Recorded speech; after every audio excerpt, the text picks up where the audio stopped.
Welcome to Agents Growth Academy. My name is Jim Schubert, and I am your headmaster. I hope you are ready to grow big or go home. I've got the man, the myth, the legend, Jeff Shi, with me today, and he's going to talk about InsurTech and the reimagination of distribution and organic growth. Let me tell you a little bit about Jeff. I'm going to boost his ego a little bit. He launched his insurance career as a top performing captive agent at Allstate. Along the way, he found the grass really was greener on the independent side. And he co-founded Quantum Assurance International and QuoteHound, so agents could have the home they deserve. As Chief Vision Officer at Quantum, he helped pioneer features like immediate vesting and the digital entrepreneur model that helps agents build over the next 3 years what it took agents 20 years in the past. Then in year 3, Jeff and Justin Marks started focusing on the launch of QuoteHound and the reimagination of the way independent agents could grow their agency by organic versus acquisition. In their spare time, Jeff and his jiu-jitsu warrior wife, Priscilla, parent their toddler cuties, Zoe and Chloe, and pursue their foodie passions with all things noodles and dumplings. Welcome to Agents Growth Academy, Jeff. Thank you very much for having me on. Did I pronounce your kids' names correctly? I just assumed. Yeah. Sweet. Zoe and Chloe. Yep. Nice. You got it.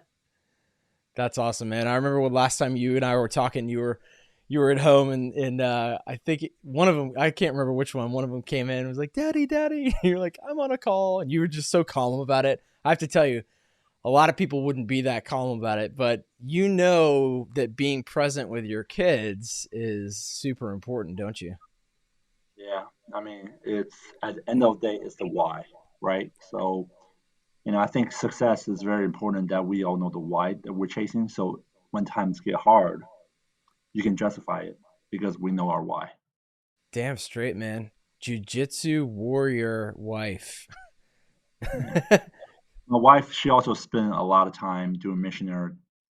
Before we met, she spent 9 years doing missionary trips, missionary um, journeys in, South America, Central America, Africa.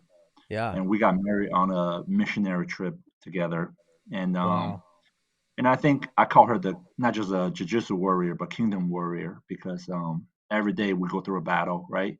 And Yeah. a lot of time, for the past couple of years, once a week or once that other week, she'll have like kids from high school or kids from college to come to our house, 10, 20 at a time, in a small group event. And then they just talk about the battle they're going through in their personal life. And a lot of young people these days are going through anxieties and mental health battles. And, she spent time talking to kids about suicides and people who are contemplating suicide, which is, crazy to think, but, like, I'm very proud of her. I can't say enough, like, how proud of I am. She doing a controller bookkeeping for 4 organizations, Wow. some of my startups, and then on top of that, she is taking care of 2 babies, and on top of that, she's watching over all these young men, young women pursue a life with God and pursue just a life of growth. So I'm super proud. That's awesome, man. You should be. And I tell you what, the mental health thing is real.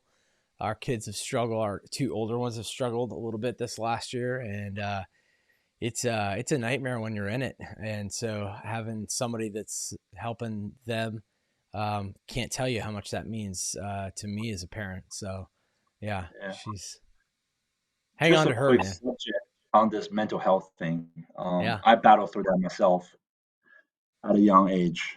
yeah, Between my childhood growing up, I was battling with mental health. I was battling with, constantly being bullied at school and just struggle as a teen to grow up. And then yeah, at the time, I was an immigrant, right? And yeah, at the age of 25, no, 2000 and 2008, I think. yeah, I checked myself into AA. I yeah, was going through like a low between depression and alcohol, yeah, and it just took one trip where I spent like an hour at AA event, and I saw these guys praying with each other. A lot of people think like you meet God at church, inside a wall, inside an environment, inside of pastors. But I think a lot of time people meet God when they're going through lows of their life. So I'm at this AA event, and then I have the things I was battling. But at the same time, I listen to all these other guys, like what they really were battling. People lost their spouse, lost their brothers, lost their sisters. Just really tough life that some of these people lived, and that led them down to the path of depression and alcohol. Yeah. And I was like, okay, God, I heard your voice, and I know now what my mission is.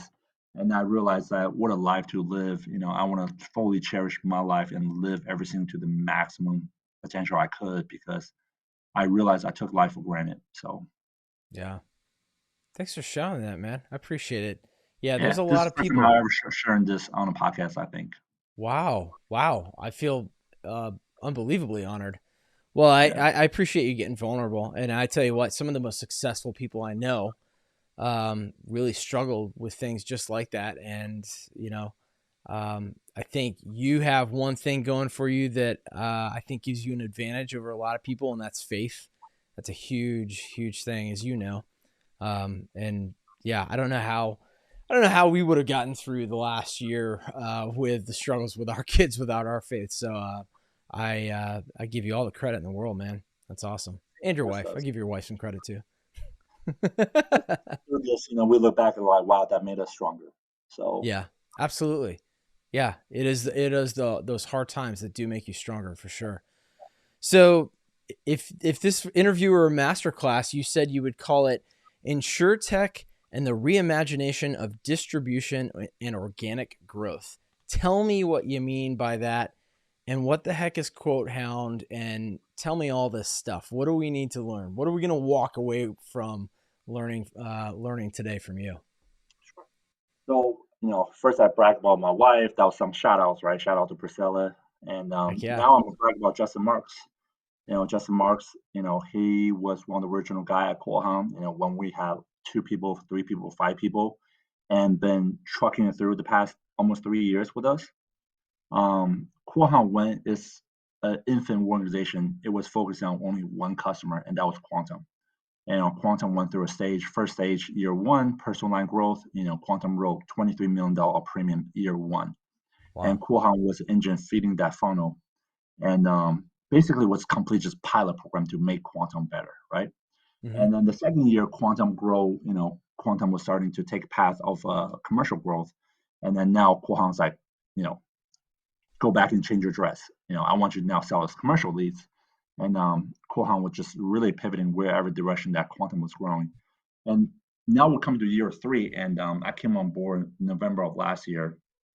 And the mission is to take Qualcomm into a retail brand. So before we were a pilot engine, right? And now Hmm. pilot engine done.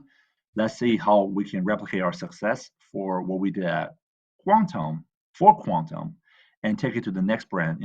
Do it for Jim agency in Georgia, do it for Bob's agency in Indiana, or Miles agency in South Carolina, right? So Yeah. how do we focus on the next step? And some of our customers are captive agents, like your farmer, your Allstate State Farm, and some of our customers are independent. I would say it's a split 50-50. Okay. So Yeah. what And does then Quote also Hound we are in do? the Medicare side too as well. So think Qualcomm as a Costco online, right? So Costco was one of the player that was able to say, hey, Coke and Pepsi, I want you guys to be under the same roof distributed by us. You go to McDonald's, you don't see Pepsi. You go to Burger King, you don't see Coke. And Costco was able to do that. Hmm. And a lot of time when we launch an agency, we say, okay, there's referral, there's center of influence, there's direct mail, and then at the end of the day, mobile search is growing faster than anything else, Yeah. and it's not going to go away. People will use their smartphone for everything they do in their life. It's the center of their life. Yeah. So we truly believe in the mobile search market, and we are acquiring leads live at real time from other lead company. There are tremendous successful lead company out there, Quote Wizard, QuinStreet, All Web, EverQuote, and then we say, hey, we don't want an insurance agent wear too many hats, right? Imagine trying to learn 7, 8 different portals of lead companies, Hmm. platforms. We say, hey, you just lead one, our portal, and let us wear the hat of helping you find the best return on your leads, whether it's internet leads, clicks, or live transfers. It's our job to help you find the best, and then our job to focus on getting you the best return. So pretty much we work in a way like Costco, but we also have our own product as well. So think about how Costco have their own product called Kirkland, Mm-hmm. right? So our goal is to have our own product. Today, as we sit, is 80-20 ratio. 80% is our Costco aggregate model, and 20% is our own product. We're hoping by year end we get to 50-50. Wow. So this way that we have our own product, consumer can judge at the same time that we also have other people's product, consumer can judge. So it's a one-stop shop for everybody. Wow. That's awesome. So then this reimagination of distribution, you're talking about independent agents and Mhm. not just having leads go to captive agents. I presume that's what you mean. Right. So if you do a Google search right now, right? Let's just do a Google search, top 100 insurance broker 2021.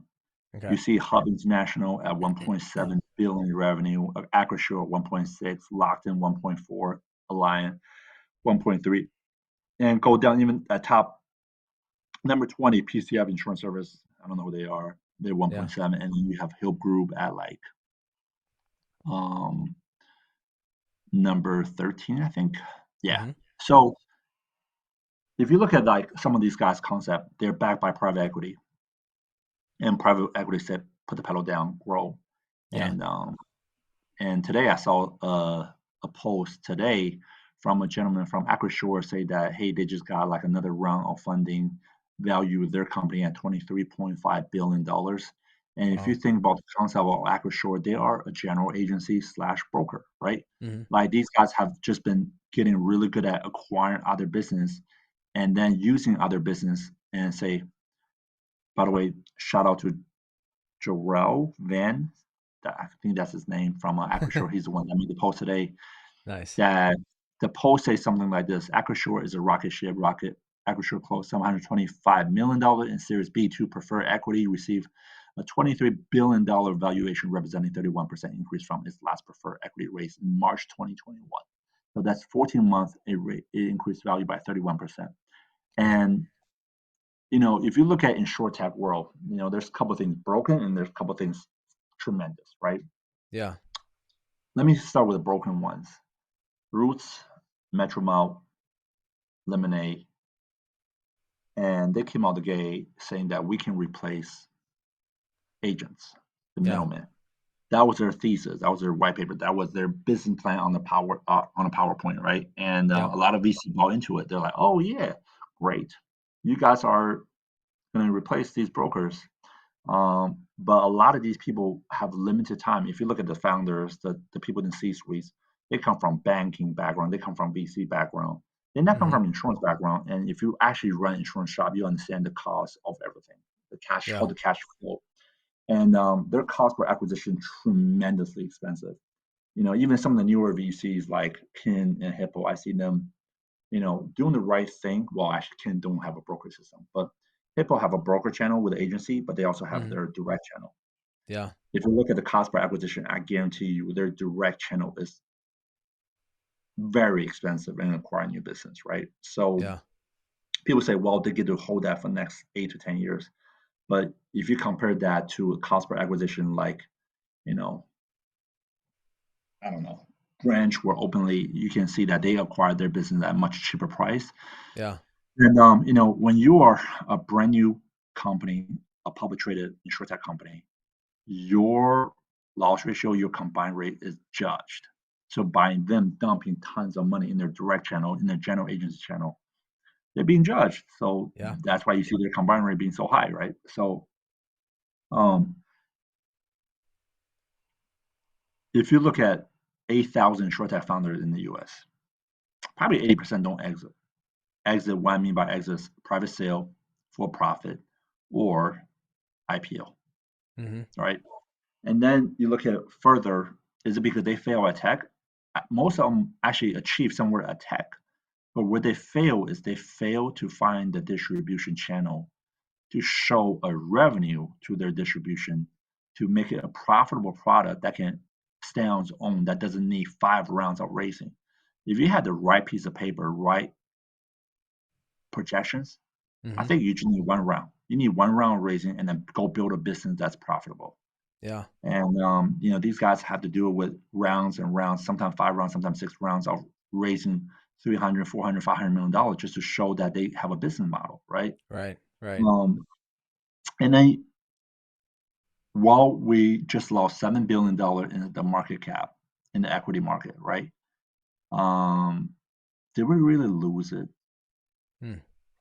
Or did those money just came off the shelf and somebody now sitting on a tons and tons of pile of cash and want to be liquid? Like right now, Berkshire is sitting on $144 billion, right? They Wow. are ready to strike. Yeah. Somebody last week at InsurTech Insights event said the world is probably sitting on $50 trillion of dry powder, right? Yeah. That's a lot of money someone trying to invest. Yeah. And I just think we're going backwards in the next 5 years. You see a bunch of guys trying to replace Evercore, trying to replace Travelers and Geico of the world. But those are the smartest guy in the room. If you look at what haven't been disrupted, is the top 100 broker list. Yeah. How do I invest money, use today's technology to build a simpler concept, simpler, faster, and better? And how to be a top 100 broker that rely on fixed operation, fixed expense, fixed revenue, and fixed profit. Those 4 words sounds amazing considering you look at State Farm double-digit rate increase, Allstate, Farmers, State Auto. These guys are raising rates 20 to 30% just to catch up on the loss ratio. Right. That is not a fun world. And all these insurtech now finding themselves in that world. And I think going back to the broker space, it's kind of sad to me how much money is in the broker space, and there's not enough interest of VC and private equity pouring in, trying to say, hey, how do I get a piece of this broker space? Because the broker space is really just owned by 15 big Yeah. companies that's backed by private equity who realize, hey, this is a safe return on money. Yeah. Why do you think that is? Why do you think there's no interest?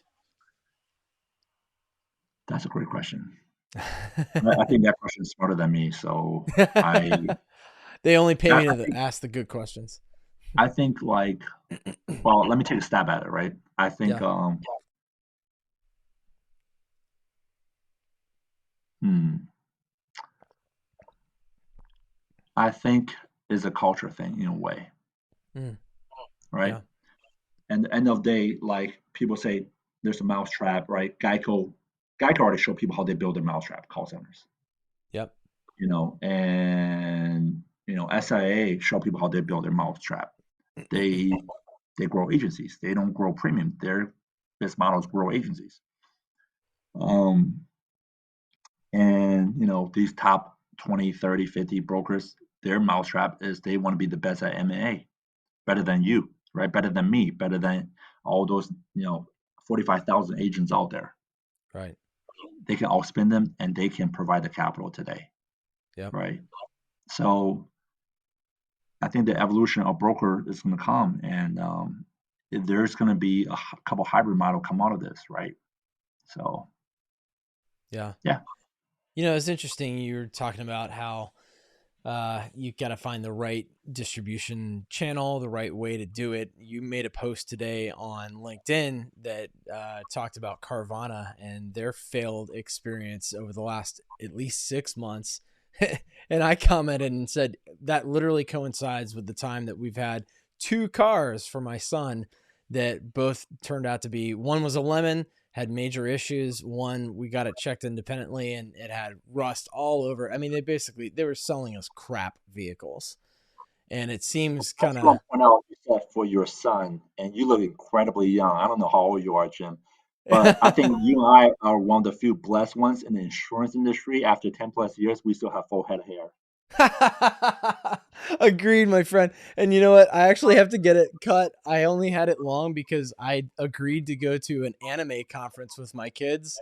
and I dressed in cosplay, and they made me like spike my hair up. So, but yeah, I'm You do 44, that. and I've got a 17-year-old, a 15-year-old, and a 10-year-old. And I don't know how I have all my hair, but thank you for noticing. It's a blessing these days. I know, right? But yeah, it's just crazy when you find companies like Carvana who thought that, and you kind of made the comment in your post that they they thought they had the tech all figured out, but there was Hmm. no human side to it. And that's where they fell. That's where they fell flat on their face. Now, granted, even the people that I talk to in the customer service department, they've been great. But when it comes to, let's be logical about, like, are we actually reselling cars that function, that work? And it seems to be like there's no mechanism for controlling that. And I'm wondering if you know, if that's happening right now in the insurance world. Do you see that in certain areas? Oh yeah, I mean, if you look at all the VCs, we realize they burn millions and millions of money on a project that probably never gonna have a return. Yeah. A lot of people say, "Here's my tech," and Mm-hmm. my tech is what's gonna be the better mousetrap to save more money, more profitable, more efficient, Mm-hmm. right? And in reality, I'll give you another example. Yeah. Traveler have this small group called National Account Team. They deal with the big accounts like Geico, Progressive, Nationwide, Hub International of the world, right? Yeah. This national account team is very exclusive. They deal with probably 20% of their total premiums just by this small group. This small group, at the end of the day, is its own mousetrap, right? They talk to people who bring in their premium under their name. Yeah. This small group is probably less than 10 people. So we're talking about traveler premiums like what, 19 billion, and 20% of that premium Yeah. of 19 billion, right? And it's monitored by less than 10 people. Yeah. Sometimes tech is just one equation. And we need tech, right? Like insurance world have so many tech that's broken. But the thing is, go back to Corona. A lot of things that Corona did was they forgot the people that actually made the business profitable. Yeah. Car business profit because of people who have unique skill set are able to find things like appraisal process. Yeah. There's a reason why they do appraisal process in person, right? Mm-hmm. They can find if somebody been lied to them, they say, oh, even though the Carfax come back clean, but there's an accident on this car and it devalue the car because they use a paint coat, right? Yeah. So they go through and they give you real value. When you want to achieve a organization on making a profit on selling cars, you achieve that process not on the sale process. You achieve that process on the buying process, Yeah. right? Yep. So guess who made the buying process profitable? It wasn't tech, it was people. Mm-hmm. Somebody can say, this is what this car go for at Manheim or Black Book or Kelly Black Book, and we're going to buy it cheaper than that. So the cheaper you buy, the better you can make a profit on selling it. You can still get a great deal on a purchase because Yeah. they made a great deal on a buy, if that makes sense. Yeah. And that's where Carvana completely failed. They want to make the buying process so easy for the consumer, but they were literally buying trash, and you had to jack up a price to sell trash, or you lose a huge profit margin in it. And same thing with insurance. A lot of people say we want to replace agency owners because they cost a 10, 12, 15, 18% in new business commission where renews. Yeah. They fail to understand agency owners give you a really cheap cost per acquisition. Yeah. Yeah. They're trying to go build their own team on servicing. They're trying to go build their own team on direct business using Google, Amazon as an embedded insurance partner, or just bid a tons crap of money for live transfers. Yeah. And then they realize, holy cow, people are cheaper than tech. Yeah. Yeah. Who would have thought? Right.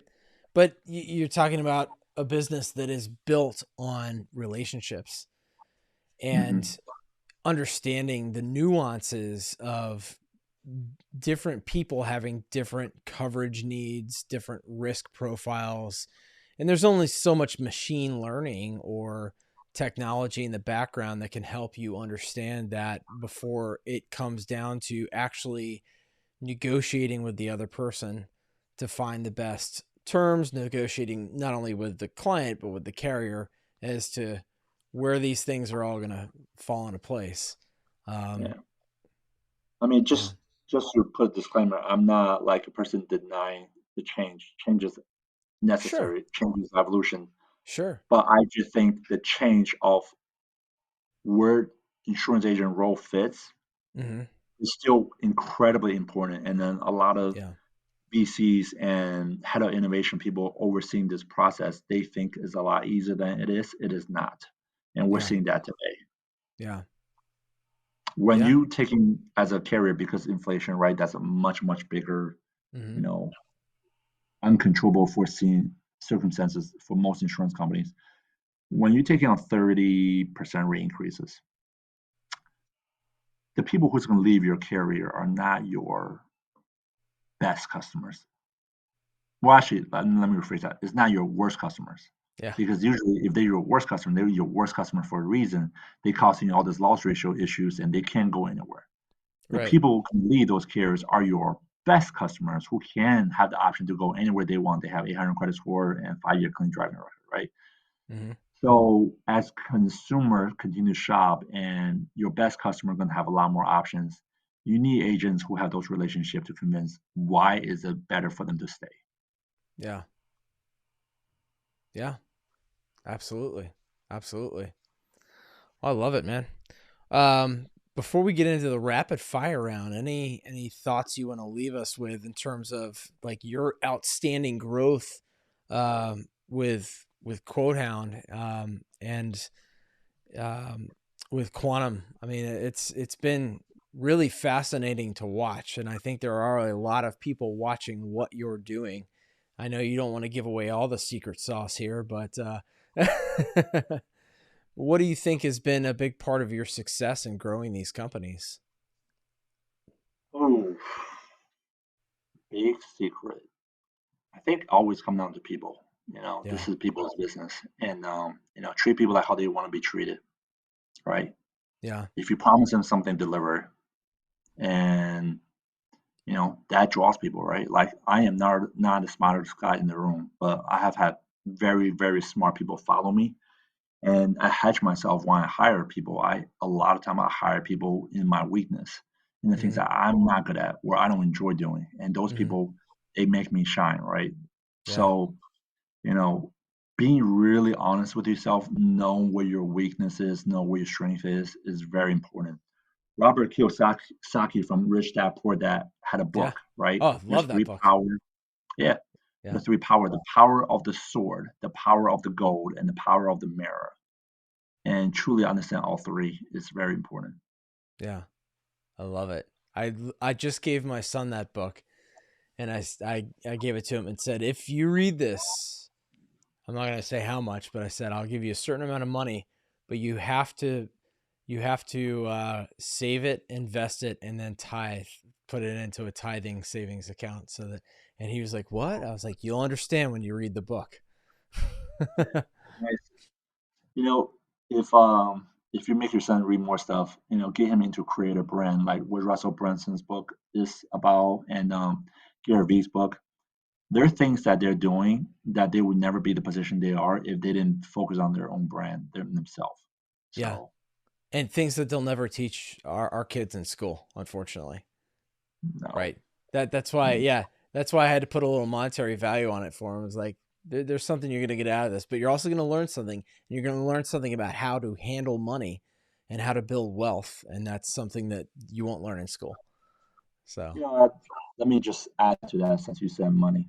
yeah, Um, I do believe money is one of my success reasons because I lost it once. Remember, I told you in the early beginning, like I went through a dark period. Well, yeah, that period, I lost a lot of money. Right, I lost a yeah, lot of money, lost my marriage, lost a lot of things that I valued. And what I realized was I lacked the financial discipline. You know, like my ex-wife at the time, she had 13 Louis Vuitton bags. I had an M3 convertible with a truck on the side. I had gun collections. Those are wants, Yeah. But if you truly want to be great and truly want to achieve something, you have to have discipline, and your money going to either work for you or you're going to be a slave to it. Yeah. So, and I Agree, think man. that was one of the best things happened to me. It happened to me at such a young age at 28. Now, I wish it happened to me at 18, so I would have a longer runway after. But I'm glad it did happen to me. So, Yeah. now I live completely within my means. Yeah. I love it. Very, it's great to have some wisdom being shared on the show. I appreciate that. We don't often get that. I want to take you to the rapid fire round, just a handful of questions to quickly ask you and get some thoughts from you. What's one piece of technology or software you can't live without? Damn, that's hard. For personal life, or I would say iPhone. You Anything. know, Okay. iPhone, What? iPhone, iOS. And all the tools out there. This weekend, I just picked up Telegram, which I didn't know was a thing, and Oh, apparently Telegram. everybody Yeah. in the crypto world, and also a lot of conservatives, text each other on Telegram. Maybe because the big brothers, Apple is now listening, we're watching, we're Yeah. being monetized for data, right? So I also picked up WhatsApp, and in Short Tech Insights, you meet some people from all over the world, and that's like the common theme of communication. Yeah. Um, one piece of technology is iPhone, and iPhone does iOS really well, and it does text message really well, and communication is the most important tool for me. Yeah. Love it, man. That makes a lot of sense. Yeah. I hadn't heard anybody say Telegram before. I only just got that a few months ago. I know, I Very know what similar you're to talking about. iMessage in a lot of Yeah. ways. Yeah. True. Yeah. Yeah. One book that you're either reading now or that you've read and you want to share with folks. A couple of my favorite books: Blank by Malcolm Gladwell, Ooh, yeah. Delivering Happiness by Tony Tsai, um, a video called Obsession by Kobe Bryant, Mamba Mentality series. Those are some of the things that impacted my life. Yeah. Love it. Um, what about one piece of advice you would give to your younger self? You already kind of alluded to some of this, but I wonder if there's something else that if you could go back in time, advice that you would give to your younger self. Buy Bitcoin. What's that? I said buy Bitcoin. Buy Bitcoin. Um, Advice I would give to my younger self. I think like all those things I made mistake on are great lessons. They're lessons kind of like college. College has a price to it, right? College have an Yeah. X number price, and when you finish with college, yes, you get a piece of paper, but you also get hundred thousands of debt. I have received different type of lessons in life, whether through heartaches or through my bank accounts, and those are just things that I grew on, and I don't think I'll trade anything for it. Yeah. Awesome. Um, what about you mentioned in your bio that you're a foodie. If you had the choice between eating a good hot bowl of soup or, and I know this is kind of random, but having really good hot chocolate and gourmet marshmallows, what would you choose? It'll be the soup. Soup? What kind? Yeah. Uh, Depends on which way we go. If we go American cuisine, probably chicken noodle. Simple ingredient, and just hopefully all that chicken broth is hearty, right? Yep. And a lot of vegetables. We're also Korean style. I'm Chinese by Yeah. descent, and but I love Korean food. And Korean are big in their oxtail soup, and Kobe Bryant was a big fan of oxtail. It just rejuvenate your body, your genes, so your cells. Awesome. Well, I'm going to send you and your family some soup from a company called Spoonful of Comfort, and I'll get your address off air. But we gave this as a gift to our employees during COVID instead of having our annual employee appreciation brunch. It was like one of the best things that they said they ever received. So I know they make a good chicken noodle soup. I don't think there's any oxtail soup or anything, but we'll definitely get that out to you, and I hope you guys love that. Um, Jeff, one final piece of advice for agents out there, or actionable step based on anything we talked about today. This is like agent of all sides, right? So I, Yeah. I don't care if you're one person shop, you're 5 people shop, you're 10 people shop, you're 20 people shop, 100. You need to print out your P&Ls and your revenue. Every year, your tax return should be hanging in the wall in the office. Because if you have an office and you have employees, right, you guys need to know what you achieved, right? And I see agents say, oh, should I give my employee a push in book size? I'm like, that doesn't mean how much better you're running your business, right? So if you have employee you hire, they should have a single goal, the same goal as your goal, which is, perform, grow, make money for the company. And if that all happens, everybody should get a piece of the pie, right? Yeah. So I think, every company should start practicing how do we communicate with our employees, whether it's one or 10 or five, what is our profit margin, what's our revenue, what's our goal, and CEO's job. A lot of CEOs say, oh, by the way, I am doing Facebook marketing. Like, no, you're CEO. Your job is to Yeah. grow the company, not doing Facebook marketing and taking Facebook marketing classes, right? Yeah. Yeah. Um, they need to figure out how to get more money because right now there's a lot of money sitting on the sideline, and they need to figure out how to use it and continue to grow their company younger. Our industry is going through massive transition of aging. Mm-hmm. The average owner is old, and so is their entire staff. Yeah. So you want to have a tomorrow, like my church, they are very focused on youth group, youth classes, youth Mm. this, youth that, Christian schools, because they understand the tomorrow church is today's youth group. Mm. So same thing on agency. If you want to have a successful agency, how you develop young talent, how you bring in young talent is very important. How you're going to grow and how you're going to sustain it, how you're going to survive. It's brilliant. Love it, man. Yeah. Love it. Jeff, how can people get in touch with you if they want more of you in their life, or to contact you? What's the where's the best place for them to find you? Sure. They can go on my LinkedIn. Yep. You can find me on Facebook. You can find me on LinkedIn. I'm more active on LinkedIn. On Facebook, I'm just posting baby pictures and my kids. So, if you find me on TikTok, Instagram, and Facebook, that's what I post, and I stick to it. But on LinkedIn, I actually a little bit more active. I chat about, you know, Elon Musk, cryptos, insurance related topics, and pretty much every podcast I do, I try to put in my bio so people can go visit all of them one by one. And no difference with this one, I'll be putting this one in my bio as well. Yeah. Awesome. I appreciate that. And man, this has been phenomenally helpful for me to understand a little bit more about what's going on in our industry from the InsurTech standpoint, and also distribution and organic growth. So I think people are going to get a lot out of this one. Jeff, stick around for me for 1 second, but thanks for being on the show, my friend. I appreciate it. Thank you very much for having me on. Absolutely. For everybody else, grow big or go home.